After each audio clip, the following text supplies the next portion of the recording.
Okay. We are live. Okay, we are live. No viewers yet. All right. It's okay. Not that big of a deal. Let me just.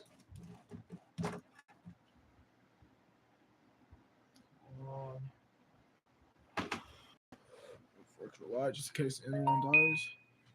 What was that? Yeah, I know that I'm live to me. My God. Okay, chat. Hello, welcome back. Sorry I couldn't do any other live streams from last weekend, but dude, last weekend was fucking off the hook, though. No joke, though. Last week was the fucking shit. Halloween. Fucking milfies running around. Yeah. Anyways, but yeah, before we get started, I just want to let you guys know that my sword, yeah, this is no joke that I have over here, okay? God damn it. See, look. This is no joke, really. Like, look. This is real. Like, if you guys think this is thing, like, look, this, like, listen to this. Listen carefully. Just listen. See? You heard the bell? See? That's not real. Like, hang on. Look at this shit. This is some King Arthur stuff. Like, look at this shit. This is some fucking hardcore King Arthur Sword of the Stone shit right here. Anyways, guys, I'm not here to show off of my sword. Today, we're going to talk about something really important.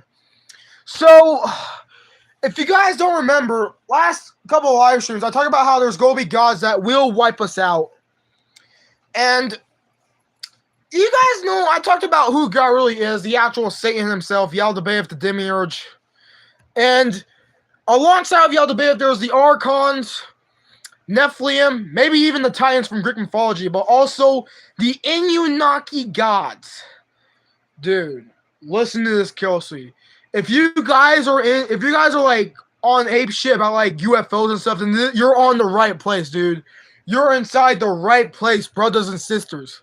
Because the Anunnaki gods are the aliens you guys have been searching for, that you wanted to study.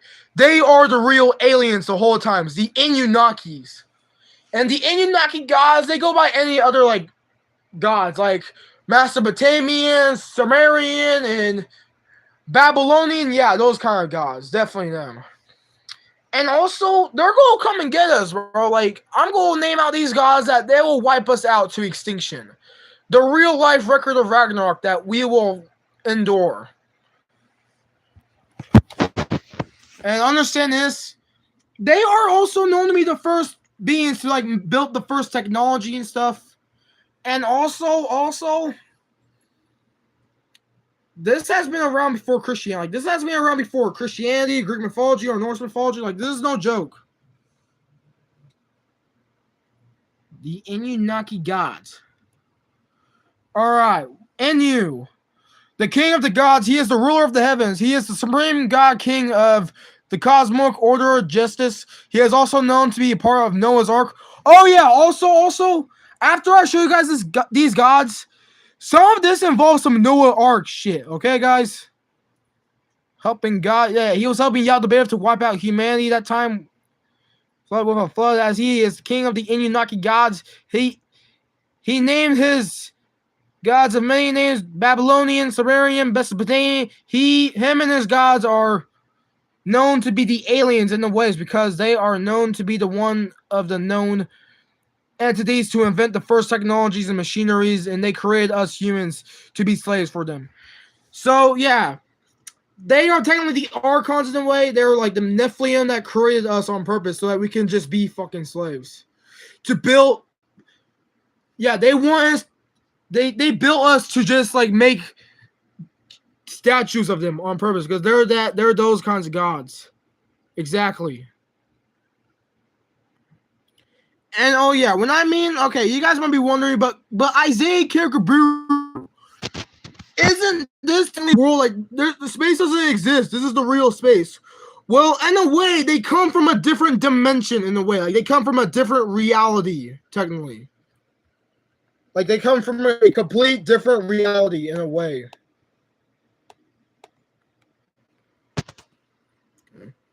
So yeah, that's Yeah, so like, and yeah, he's one of the god of gods, like alongside with Kronos and Yaldabaoth and stuff. Yeah, with him.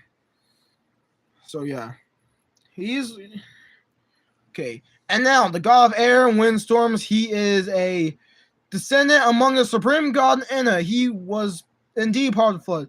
Okay, so yes, indeed, this god is a son of Enel. So yeah, Anu. I mean, Enel. Yeah, this guy was like the one who like started Noah's Ark, and I'll show you guys a video of what if you guys don't understand what I mean.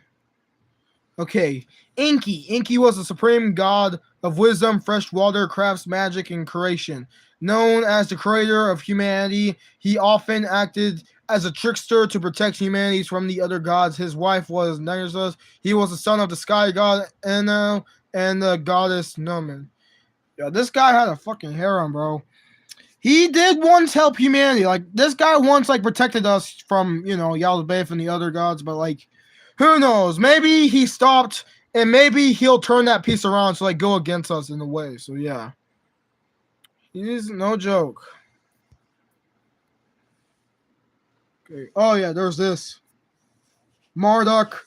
He became one of the king of the gods. He is the god of storms, a divine warrior who defeated the dragon Tiamat that caused him to become the king of gods. Yeah, this guy is one of like the king of the gods, alongside of Enel, Yaldabaoth, Kronos, those kinds. Yeah, and just so you guys know, for some reason, yeah, the Anunnakis do look like angels in a way. Most of them do, but yeah. Tiamat, one of the creator gods of the oceans, primordial dragon deity of monsters. Okay, guys, if you guys are into Dungeons and Dragons and shit, yeah, you guys might. Tiamat is no joke. I don't know if if it's a he or a she. Some say that she's a goddess in a way, but it's a dragon. So how the fuck am I supposed to be turned on by a dragon? So like, what the fuck? Anyways, yeah. There has been proofs of signs of Tiamat could be returning. Like, if you guys are into Dungeons and Dragons, then you gotta understand Tiamat was actually a part of a mythology, Mesopotamian. Okay. Now, the god of the moon. Yeah, so hang on. Let me go check on something, guys. So, I know I don't have viewers right now, but like, look. Outside, it's completely dark out. Now, I don't see the moon at all because there's clouds, but behind those clouds, there's no. So, yeah.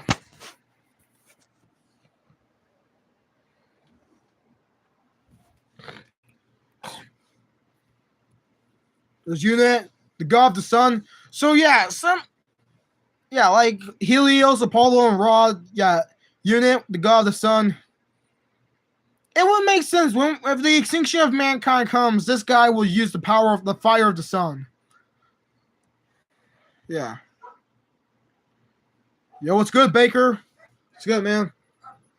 Okay, there's Giga, the Smith god of fire, a similar to the Greek god Hephaestus. So this god, yeah, he is similar to like the Greek god Hephaestus, but no, like I'm not saying like they're the same deity. Yo, can you unban Isaiah? Wait, what? I mean Landry.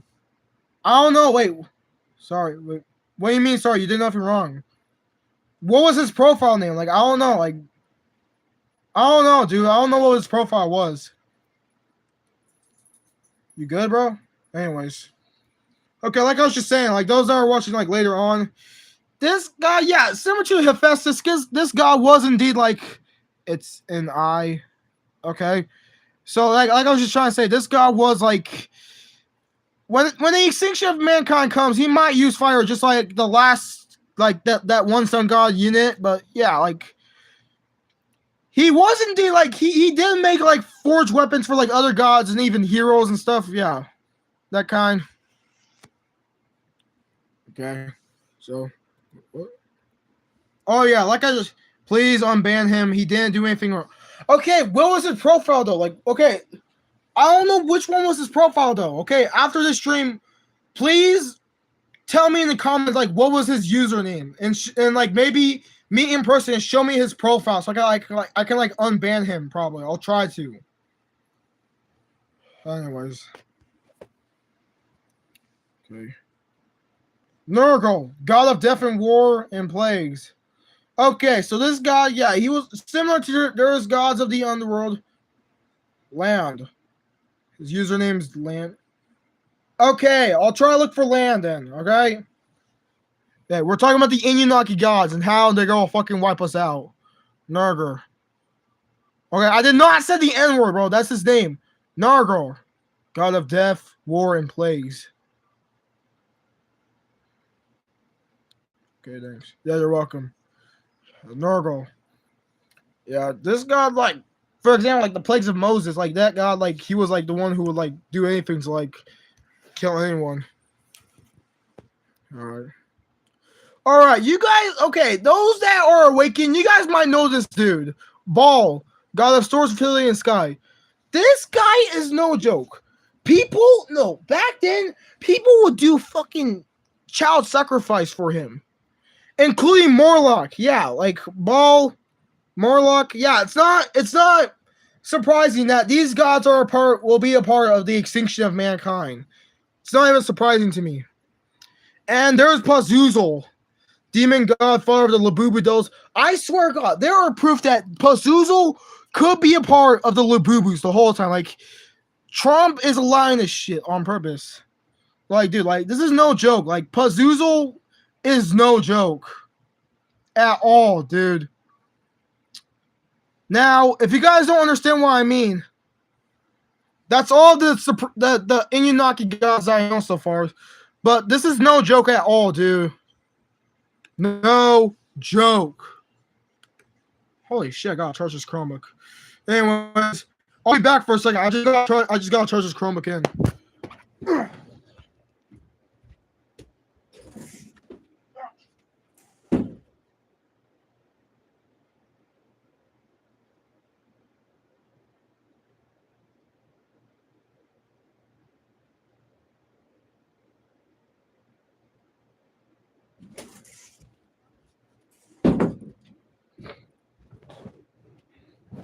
Yo, I'm back, chat. Okay, like I just said, Pazuzu, it could be indeed, because like I can point out how like Pazuzu and the Labubus are similar. Because, for example, not just how they look, but also the name, because Pazuzu is spelled out Pazuzu, and Labubus are spelled out Lububu. Okay. See, like, I'll have to look for it. But, hey, what the fuck? Hey, you cat! You have to knock. You have to knock. Open out my door without my permission. Come on. I'm joking, cat. Yeah, you gotta eat your food.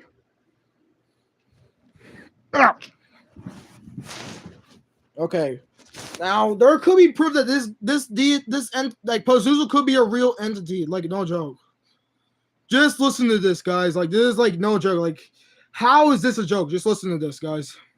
North Carolina had changed his name to Pazuzu to honor the Sumerian demon. And so what he ends up doing is becoming very, very obsessed by the spirit of Pazuzu. He interpreted it as needing human sacrifice. So what he ended up doing was getting a disenfranchised youth in his neighborhood to come together and help him worship Pazuzu by murdering neighbors and cannibalizing them and burying their remains in the backyard of his mother's house. Eventually he was found and arrested and taken to jail to await trial, and he was asking to do his ritual to them. It was called the full moon ritual. He begs them, please, can I just kill a little animal? Pazuzu's gonna get me if I don't. And they're like, yeah, buddy, no. So he's back in his cell, and about 3 a.m. they hear something, and there was nobody in there with him. And he hears something, and the guard goes and he sees this Pazuzu is lying in a puddle of his own blood. He bled out, he was scratched up through his arteries, and he was dead. He never made it to trial because he died mysteriously, and there was no explanation other than hemorrhage. An individual. So exactly, like, if it wasn't Pazuzu, then what was it? Because there could be no way he could just out of nowhere kill himself, because I don't know if he had a weapon with him. Because it would just make no sense. Like, how would that Pazuzu kill himself randomly? That had to be the real Pazuzu, the demon god. Now, if you guys watch South Park, yeah, you probably seen that clip where That's no joke, bro. Like, people are so obsessed with those fucking Labubus, and it's just demonic, dude. Too demonic, dude. Y'all the bay of shit over here. Anyways.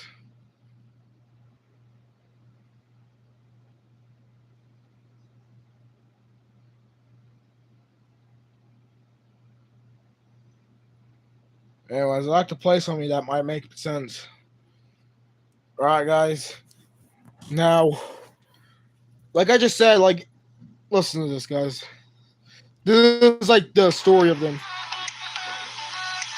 Alright, get the fuck off my phone. Cooking out? Yeah, I know. So before heaven and earth existed, there were just the two primordial waters, Abzu and Tiamat, who also happened to be people, I guess. And the two of them mingled their waters together and had some kids. I mean, hang on, wait. The part where I mean, like, there was like, okay, this other story, okay, not that story, but this one was similar to Noah's Ark. Like, it had to be the same because, like, this as the world's oldest flood myth. Like, listen to this, guys. Come on. The gods had to do all the labor down on Earth for their rulers, the Anunnaki. But after somewhere between 40 and 3,600 years of digging rivers, they got fed up with the work. So they gathered outside the home of their boss, the god Enlil, to formally express their discontent. Enlil then called over An and Enki, and they came up with a plan to create some new workers to relieve the Igigi of their burdens. They sacrificed Awila, the leader of the rebellious Igigi. Way to take one for the team, Awila. Then the mother goddess, Mami, yeah, I know, right, came and mixed his What the blood with fuck? clay, while the other gods contributed their saliva. Next, she chanted magical incantations over the clay mixture, while Enki kneaded it with his feet. Then she pinched off 14 pieces, and after 10 months in the oven, out came the first humans. They went straight to work on creating civilization, and all seemed well for a while. But after about 1,200 years, the human population had risen so high that Enlil couldn't sleep over their collective noise. And he called up Namtar from the underworld, commanding him to thin out their numbers. And so a plague was released upon mankind, causing countless people to fall ill and die. But an extra-wise man named Atrahasis prayed to his god Enki for salvation, and Enki told him how to end the plague. Under the god's instruction, Atrahasis told everyone to stop praying to the heavenly gods. Instead, they made a shrine for Namtar, which they lavished with offerings of bread. And Namtar was so ashamed by all this undeserved praise that he lifted his plague. After another 1,200 years, the population rebounded and once again became too noisy for Enlil's liking. So he told the storm god Adad to withhold his rain, and a severe drought came over the whole earth, bringing humanity to the brink of starvation. But Atrahasis, who was built different, I guess, once again prayed to Enki, and under his instruction, he had everyone bring offerings to Adad, shaming the god into releasing his rain again. Eventually, Enlil got fed up with Enki foiling all of his genocidal schemes. So he announced he'd bring another, even greater calamity upon mankind, and made Enki swear not to warn any humans. Sure thing, I will not tell any human about the apocalyptic event that's about to befall them, or instruct them on how to survive it. Okay, good. Yeah, anyway, I gotta go do a thing. I'll be right back.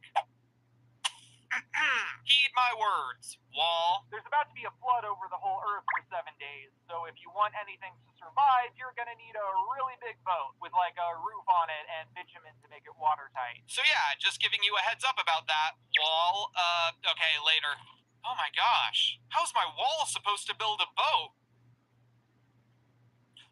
And so Atrahasis built a boat according to Enki's specifications. Yeah, so like that's what I meant by earlier. That's some Noah's Ark shit. Like that has to be like the same story, Noah's Ark, because like there is no way, not even like except Christianity, not any mythologies like Greek, Egyptian, Norse, or Hindu. They do not have a flood myth like that. So therefore, they have to be the same story in a way. Loaded it up with his friends and family and his workers and pairs of every wild and domestic animal, just in time for the flood to come and wipe out all other life on Earth. After 7 days, the waters receded, and the gods looked in horror at the destruction Enlil had commanded, and they despaired at the loss of their servants who fed them and tended to their needs. But then they caught the fragrance of a burnt offering made by Atrahasis, who survived the ordeal thanks to Enki's advice. After feasting on the sacrifice, Mommy admonished the gods who helped Enlil commit genocide, and she dedicated her jeweled fly necklace to the memory of the tragedy. Hey, what's he doing here? Enki, did you find a cunning loophole to the vow I made you swear? Yes, I did. You're welcome. Why, I oughta... Hey, do you have any leftovers? I'm actually starving. So Enlil decided to allow mankind to propagate once again. But to keep the population in check going forward, the gods decided to put a limit on people's natural lifespans. And they made a portion of all women barren and instituted a class of chaste priestesses. Oh, they also created the baby-killing demon Peshitu for good measure. And everyone was cool with this solution, and things were great from then on. Yeah. So that's how, like, Noah's Ark stuff, I'm saying. Taking the time to save it. Alright, shut the fuck up. Come on, dumbass ad.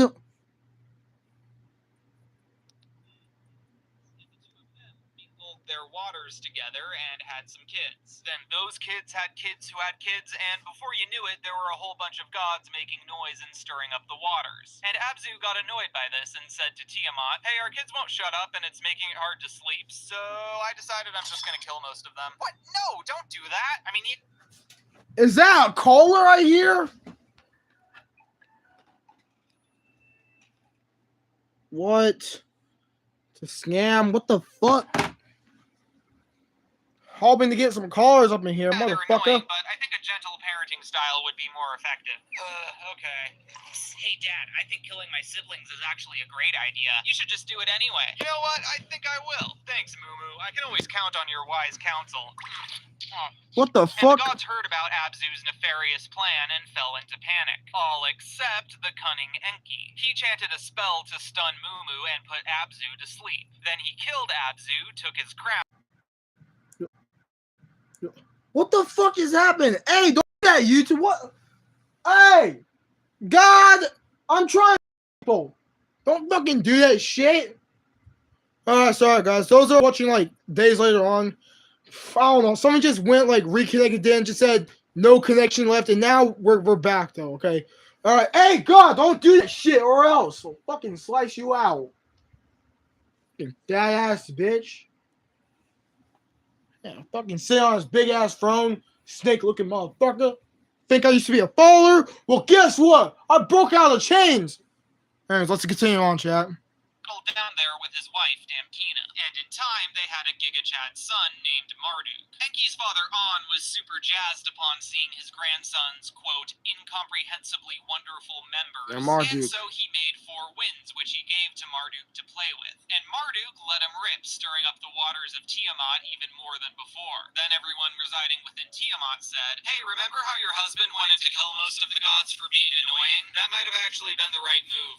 Yeah, you're probably right. I shouldn't have let them murder my husband. Let's make an army of demons. Good idea. And so, Tiamat conceived a brood of fearsome monsters in order to overthrow the gods residing within Abzu. There was a serpent, a dragon, a hairy guy, a lion guy, a dog, a scorpion guy, some storm demons, a fish guy, and a bull guy. Commanding this army was Tiamat's son, Kingu, who she made her royal consort, Oh, what the and fuck? entrusted with the Tablet of Destinies. If you have the Tablet of Destinies, that means you're in charge. When Enki heard about this... Oh, so, huh?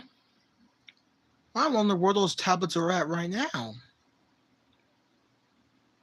He went to his grandfather Anshar for advice. Hey, we kind of have a problem. What happened? Well, apparently Tiamat and a bunch of other gods decided they want to kill us after all. And also... Tiamat conceived a brood of fearsome monsters in order to overthrow the gods residing within Abzu. There was a serpent, a dragon, a hairy guy, a lion guy, a dog, a scorpion guy, storm demons, a fish guy, and a bull guy. Commanding this army was Tiamat's son Kingu, who she made her royal consort, and entrusted with the Tablet of Destinies. So you have the Tablet of Destinies, that means you're in charge. Oh, geez, that's bad. But to be fair, you did kill her husband, and then build a house on him, and then had a son who's currently tormenting her with his magic storm powers. Yeah, that's true. But I didn't know she was gonna get mad about it. It's still your problem to fix, kiddo, so go out there and set things right. You know what? You're right. I'll give Tiamat and her army of demons a piece of my mind.